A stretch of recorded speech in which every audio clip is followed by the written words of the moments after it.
So guys, Jason Graver's here, and Jason Graver's with Tracon. How many years have you been with Tracon, Jason? I have been here for coming up on 6 years this fall. So you can hear me okay, right?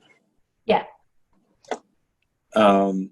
Yeah, so I'm Jason Graver. I been here at the Tracon in Denver for 5.5 years right now. Before that, I was at the Wichita airport. We had the combined tower and Tracon there, and for 6 years. So I got in 2008. I got my start in aviation in 2005, I believe it was. My goal was to be a commercial pilot. And I went to Heston College in Kansas, got my private pilot's license, had plans to go on through, and ended up talking to some controllers at our little contract tower there in Hutchinson, Kansas, and started looking into this job. And so anyway, it's been great. I love it. There's an aspect of the pilot, not being a pilot, that I miss, but I'm still in aviation and get to talk to pilots all the time and be around it. So I love that part of it. Katie, now I am. Maybe. All right. Well, thank you, everybody, on behalf of Mile High Women in Aviation.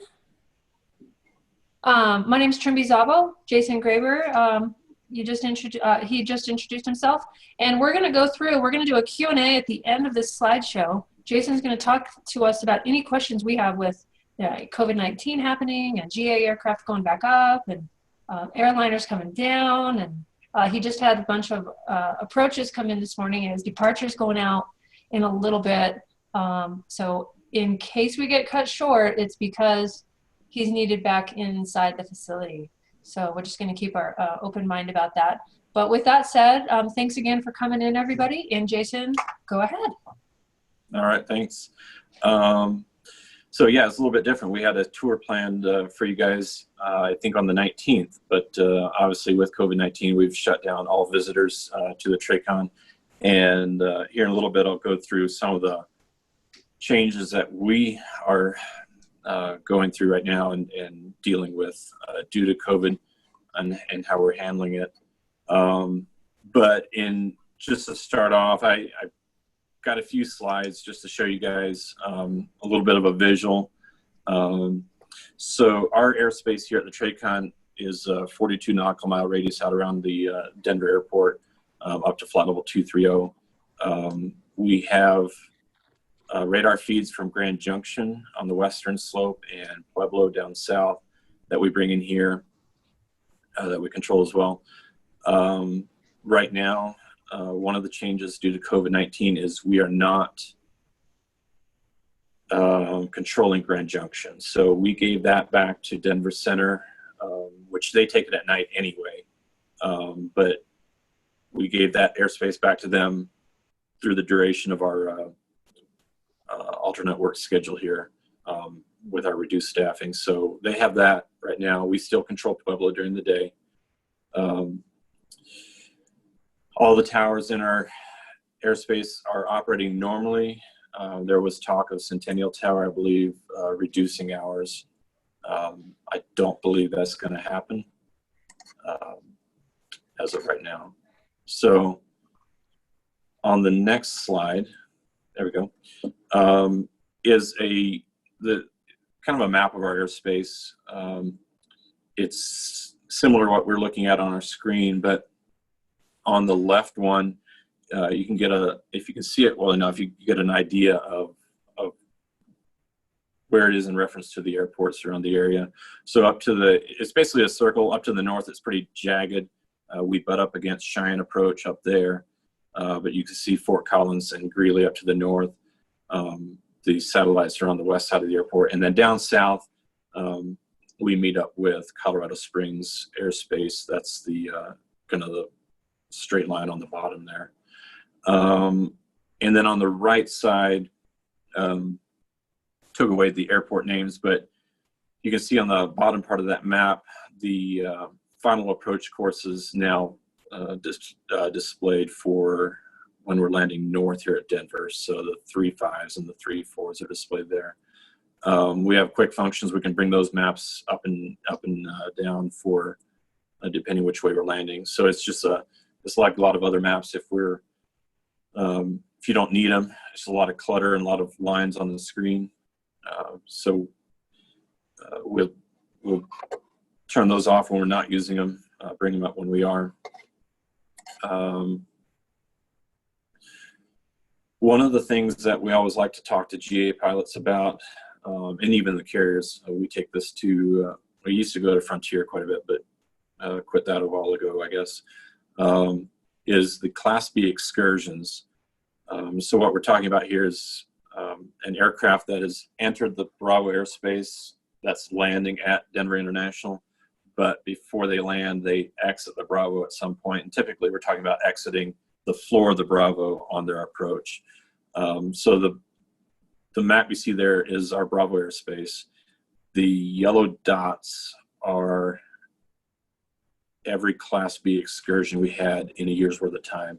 And I know this data here is a little bit old, but I don't have the current data for us, but it still gives you an idea of what we're looking at. So you see down to the south of the airport, a pretty heavy concentration of Class B excursions. And so what's usually happening is aircraft cleared for the visual approach into Denver are exiting the floor of the 8,000-foot shelf that you can see there.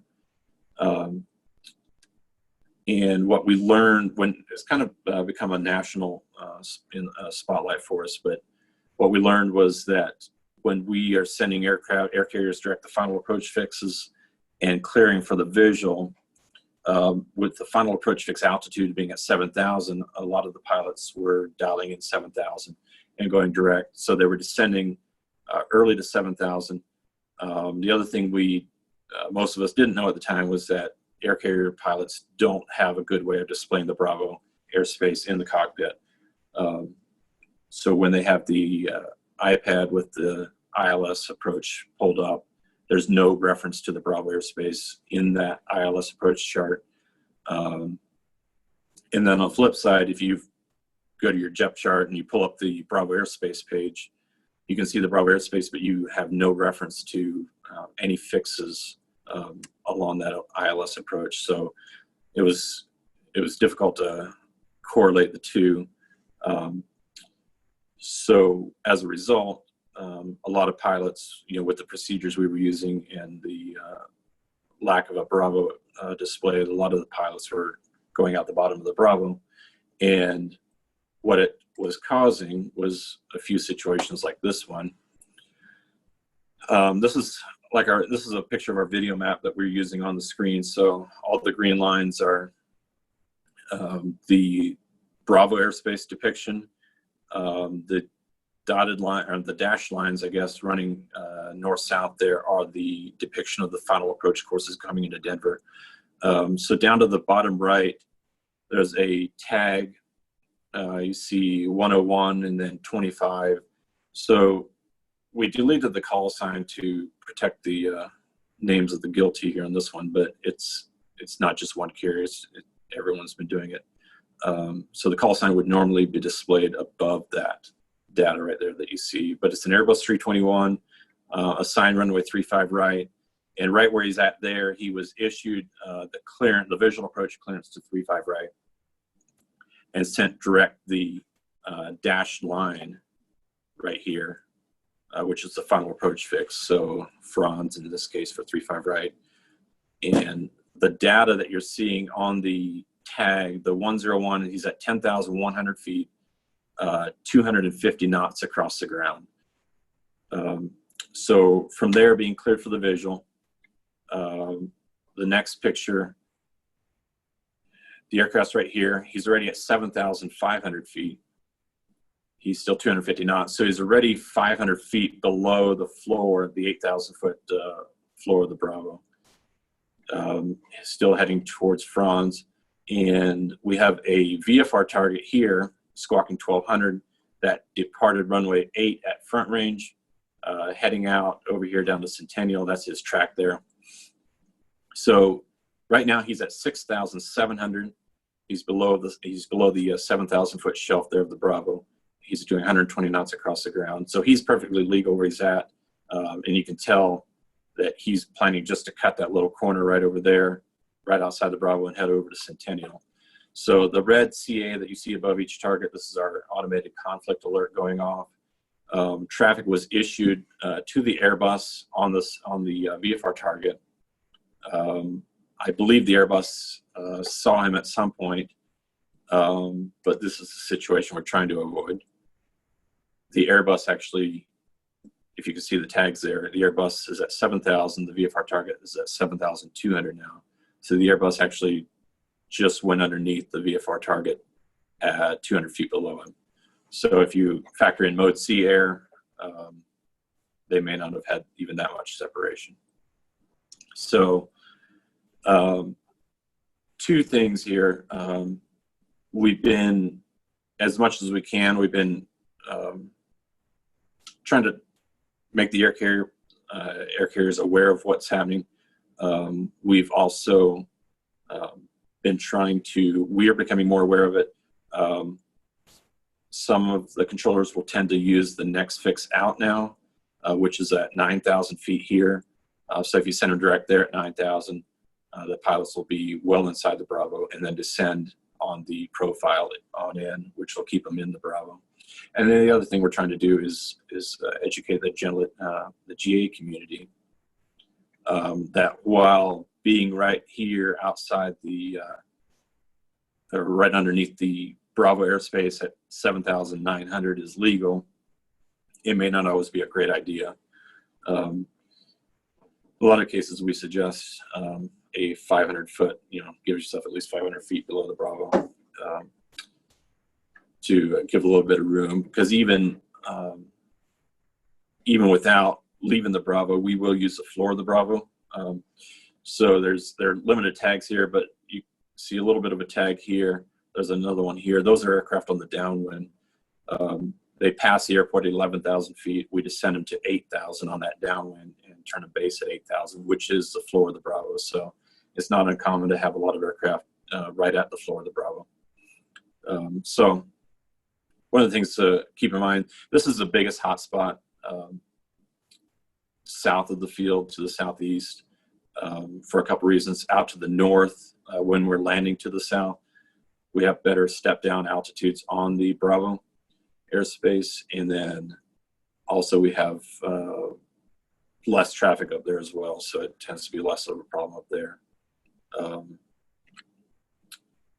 You can see here, it's just a Part 91 that is requiring the operators of the airlines to maintain, or I'm sorry, to stay inside the Bravo. But like I said, found out that it's difficult for them to do that with the procedures we were using and with the lack of a Bravo display in the cockpit as well. So something to keep in mind. The other thing to watch, I'm going to go back one slide, try to show you here on this one. Buckley Air Force Base, this line right here is their runway 1432. So their final approach fix comes out to the south east of the airport. Primarily, Buckley is landing runway 32 to the northwest, and they're departing runway 14. So they don't have enough traffic that they go the same direction with arrivals and departures. So whether they're departing or arriving, 95% of the time they're coming and going from that southeast corridor. So if you're off Centennial going out VFR to the east, that's another thing to watch for, because those F-16s or whatever other military aircraft go in there are going to be below the floor of the Bravo. So I've seen C5, C-17s nearly take out VFR targets going through there. So look both ways before you cross that final.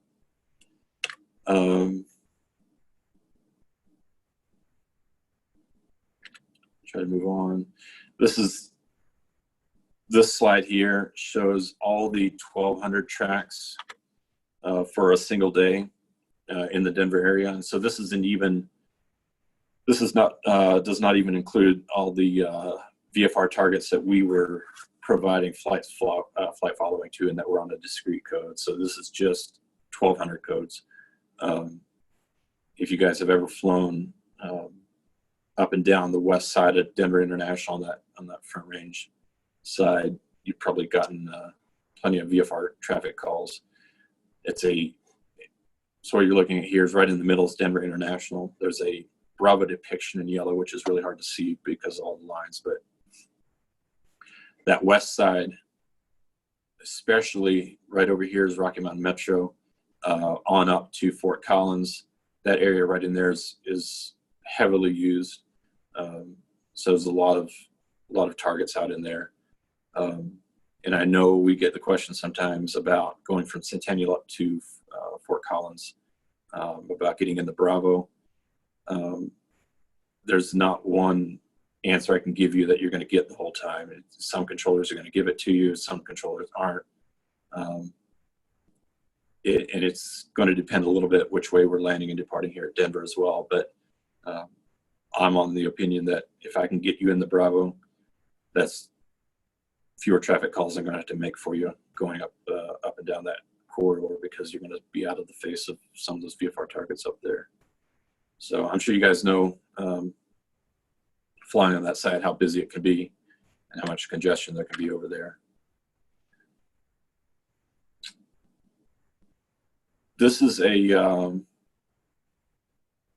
star, one of the new stars coming into Denver. So you guys have probably all heard some stuff about Metroplex, or heard that term anyway. This is what has come out of Metroplex, which was implemented the end of March. And we just got to start using it as traffic was dying off. So in a way, it was fine. We got to learn it while there wasn't a huge volume of traffic. But if you're an air carrier pilot, you probably recognize some of these. So what we did is went from 16 stars coming into Denver, and we cut it down to 8 stars. And each of those 8 stars have runway transitions built into them. So this one in particular is the AL1 coming in from the northeast. And when you cross into our airspace, soon after that, all the runway transitions are labeled on here.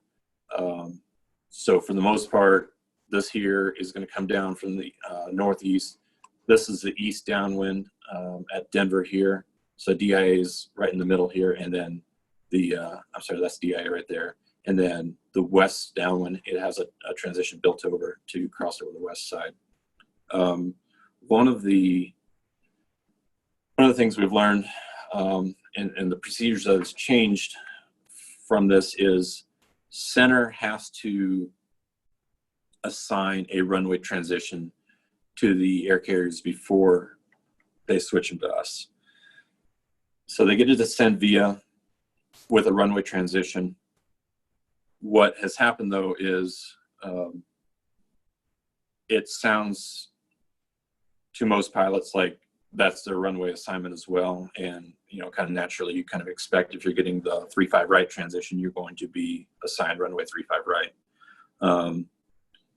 But there's still a difference between the runway transition being assigned and the runway being assigned. So aircraft coming over then to approach still has to assign the runway.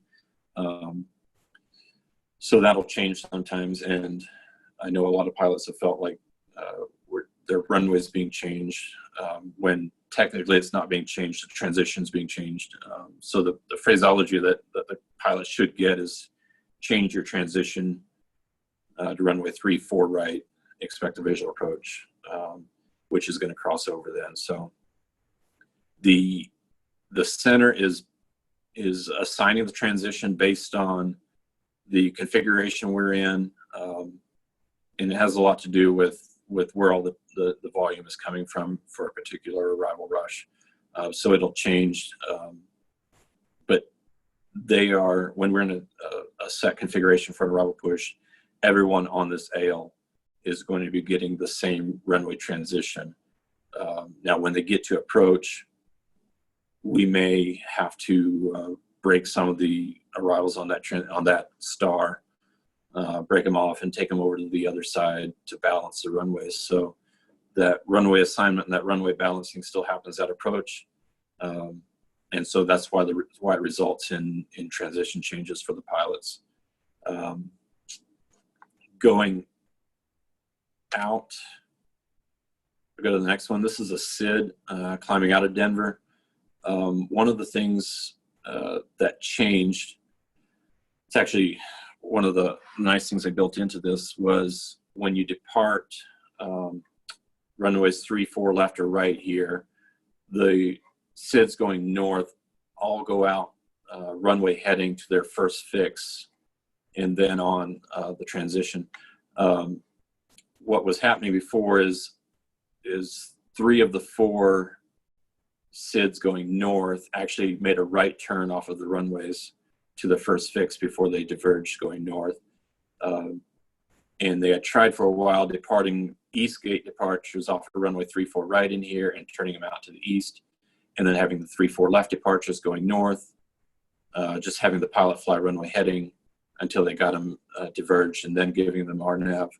The problem was that the RNAV was still engaging a lot of the time and causing some situations. So that's why they ended up going to just a single runway departure when we're north like this.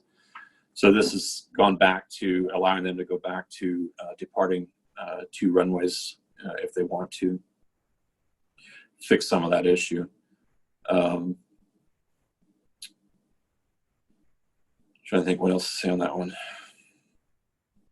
I think that's about it on that.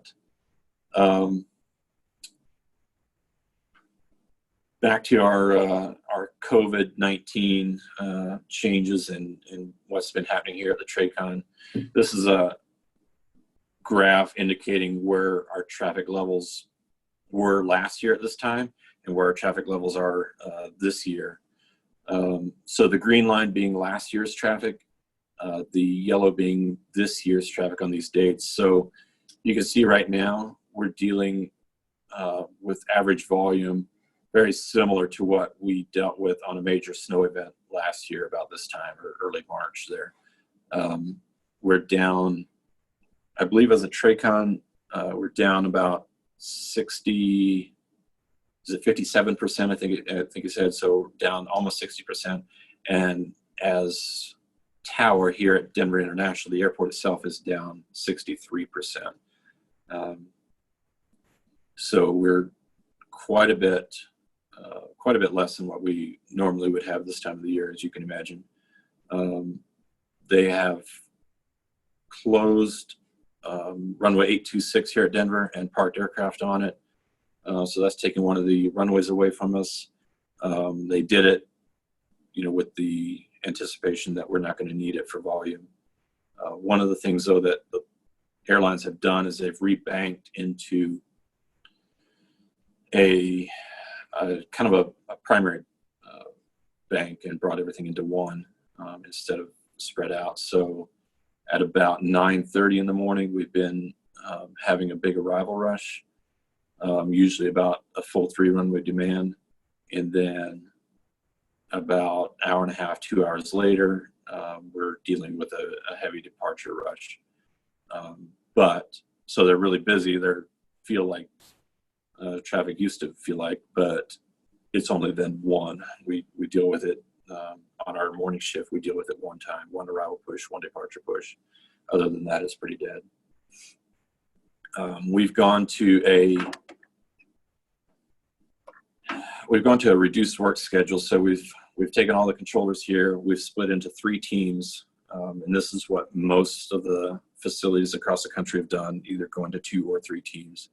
And we're working 5 days on and 10 days off to reduce contact with other controllers, to minimize exposure, and then to it's a little bit of a safety net as well. If someone on one of the teams contracts COVID-19 and everyone's been exposed, the idea is that they take that team out of the rotation and the other 2 teams just go 5 on, 5 off. So fortunately, it hasn't happened yet for us. But with that new schedule, we're down to 10 controllers, give or take, per shift. So right now, we have 10 controllers on duty. We have an operations manager and a traffic management unit personnel here, so we have 12 of us total.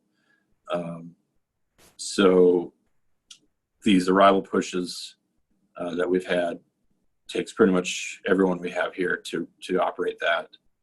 And then again, the departure push, similar.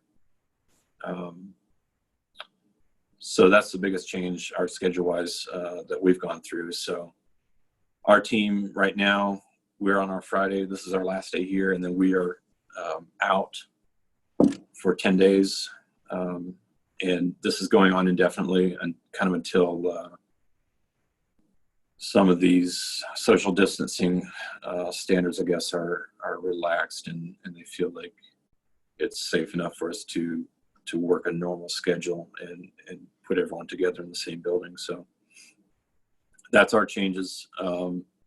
I know from working departure side of it, I guess I should say we split, or the room is split in half, and it has been for a number of years, but arrival and departure is what we call it. So the arrival controllers work the feeder sectors into Denver, the final approaches into Denver, and then they also work Grand Junction and Pueblo, those satellite airspaces. And then the departure side, we work all the departure airspaces around Denver. We also work the final approaches into Denver, so that's the only common position we have with arrival departure. Everyone works the finals into Denver. And then we work all the satellite airspace around the Denver airport, so Centennial, Metro, and all those. And it has, the last few days anyway, there have been an uptick in VFR traffic again. Seems like more people are getting out, flying, doing approaches, practice approaches, things like that. So there have been times we've been actually pretty busy. So from the satellite perspective,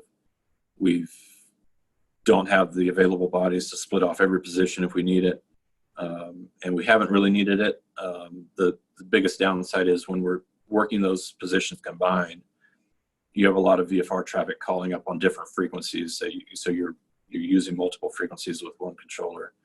And that can